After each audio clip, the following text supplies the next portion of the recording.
Good morning, everybody. It's Monday, July 29th, and this is the AgYield War Room. I'm Dan Dempsey, and I'll be moderating today's session.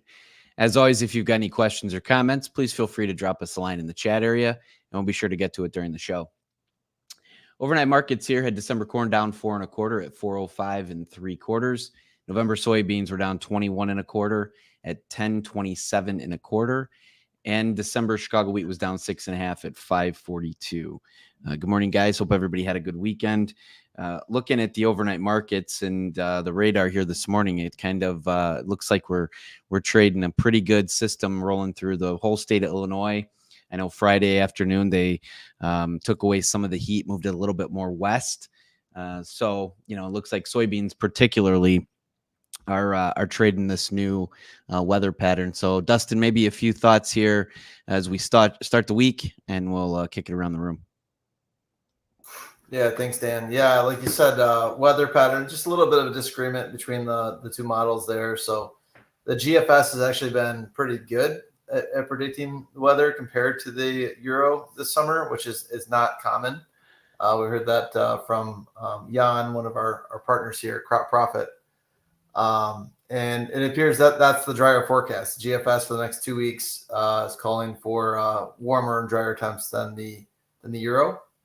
But we're at that stage, right? We're just about to enter August, and things are looking really good. And so last night we took out the lows again in beans. Took out that low from a week ago there, and yeah, we got probably some more technical selling from that. I would think that funds have everyone on the run, and they're continuing to hold a position that's working for them. It looked like the commitment of trades report I saw. I think they covered some stuff too last week, and then open interest on this morning's report had beans down 22,000. So, for whatever it's worth. Yeah, I mean, until we see that big, sizable shift where they're covering every week, and that's continuing to be their pattern. When you have carry markets like you do for corn, at least, it's a sustainable position for them. They're constantly holding a position where the lead month contract is going off the board, at a large discount of where that next sale comes in.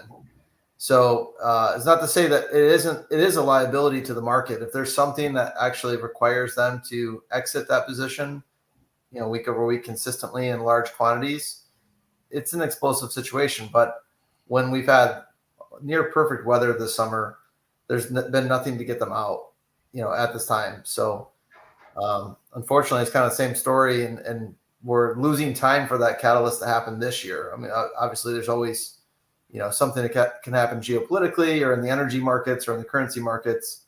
But as far as weather is concerned, I think the forecast is just good enough to not cause that concern. And, we're going to test to see what this market's capable of doing here. Sure. Ben, what's on your mind this morning? Yeah, last night felt to me a little bit like maybe someone was getting liquidated. It was pretty aggressive in beans, stayed aggressive. And I look back to last week, and I mentioned that I felt like the price action was really weak considering the forecast, the size of the short, and how much we had already broke. We made a new contract low in beans. They have a choice here to either reject this or maybe they'll extend it down a little further. Typically, when you make new lows, you can kind of think that you're going to get an extra 3% to the downside as people get out. So I'd be interested in today's price action. We did do some bean business last week. We need to continue to do that. We traded last week a harsher forecast than we have this morning. So I don't see the catalyst for anyone to come cover a bunch of shorts unless we start doing a tremendous amount of business. So just, and corn is just hovering in a really tough spot for the grower where there's not a lot of insurance support yet, and there's not enough price appreciation to make it appealing for most producers. So just, kind of, it doesn't feel great after last week. Wheat has been really bad going on. Last week it's down almost 40 cents off its Wednesday highs. So that's a market that continues. We've talked about the dominoes of It seems like when things go well for wheat, they're going well in a lot of different places, and when they go bad, they're going poorly in a lot of different places. And right now, a lot of things are going well. Some pretty big numbers out. Crop, they raised the Russian wheat crop. The U.S. has had two, some larger than expected crops in Kansas City wheat and now in Minneapolis wheat. So it feels pretty heavy. So. Yeah, I guess Justin, maybe just a few final thoughts on the grain side here this morning. Yeah, I think we've been talking about this for a while. The weather just stays too good, and it's the time of year where you're going to try to make a seasonal low between now and call it October 1st. And I think continue to get the anecdotal reports of how much old crop corn keeps kind of coming out of the woodworks for sale. A lot of elevators closing down early because they get filled up, especially in the Eastern Belt, Illinois and East. So I think that's going to be a continual pressure. Now you're getting rain. So, the farmers basically getting longer and longer as we go down. So it's keeping the funds, it's keeping them right. And so I think between now and September 1st, you could see some kind of a capitulation, and maybe that's what we're already starting to see here. But to Ben's point, as crop insurance floors kind of get further and further away as we get more and more rains and yield prospects go higher. So that's kind of the tricky part here. Any positives I see are, demand has been pretty good. China's been going through a lot of issues over there production wise. And I think even, Russia and Ukraine to some point, but that's all down the road type stuff. I think the next, call it 30 to 45 days are going to be pretty tough as a long in the corn or bean markets. Unless some crazy weather event happens, but it's hard when the whole state of Illinois is raining a couple inches right now to get any kind of bullish support right here with what we know. Yep. No, thanks for that. We will transition here this morning. Rylan, last week hog slaughter down 2.7%. Same for beef production. What are your thoughts here as we start the week? Yeah, I mean, generally speaking, pretty good news here.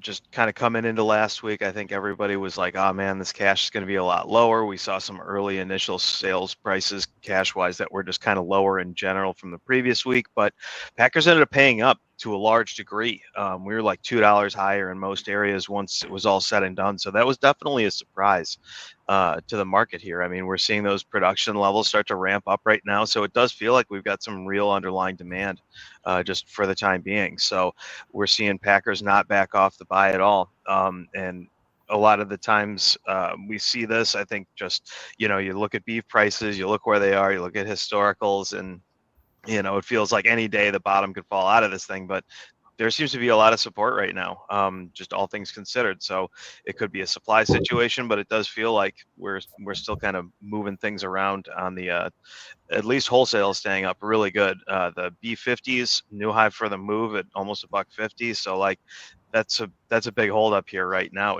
You're not going to hurt the market right now with beef demand being so hot. So just the way it kind of is right now. So we did see a little bit of just kind of a mixed bag, on the close last week. So I think we're just going to be looking at initial cash, see if we can get any indication there. But all things considered, I think we just kind of expect more of this kind of choppy trade kind of back and forth, in the on the slaughter side of the market until something really changes here. It doesn't look like we're getting really, any kind of problematic weather in these areas right now. So I think just it's all kind of demand led, to be honest.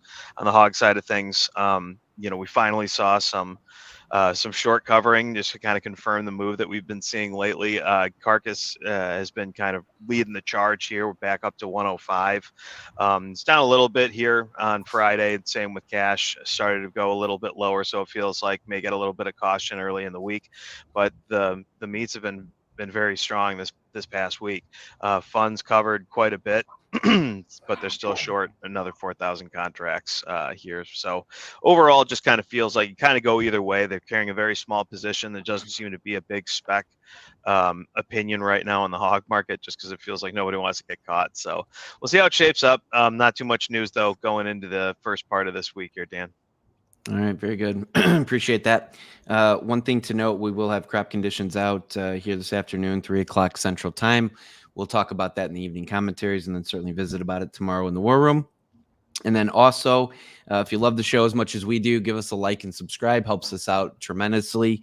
Also keeps you up to speed on everything that's going on with AgYield and some of the premium content that we put out there. So give us a like and subscribe. Doesn't cost anything to do so.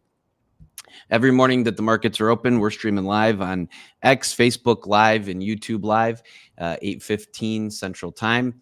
Appreciate the thoughts and comments here this morning, guys. It was a good show. And hope everybody has a good start to the week. And we'll talk to you tomorrow.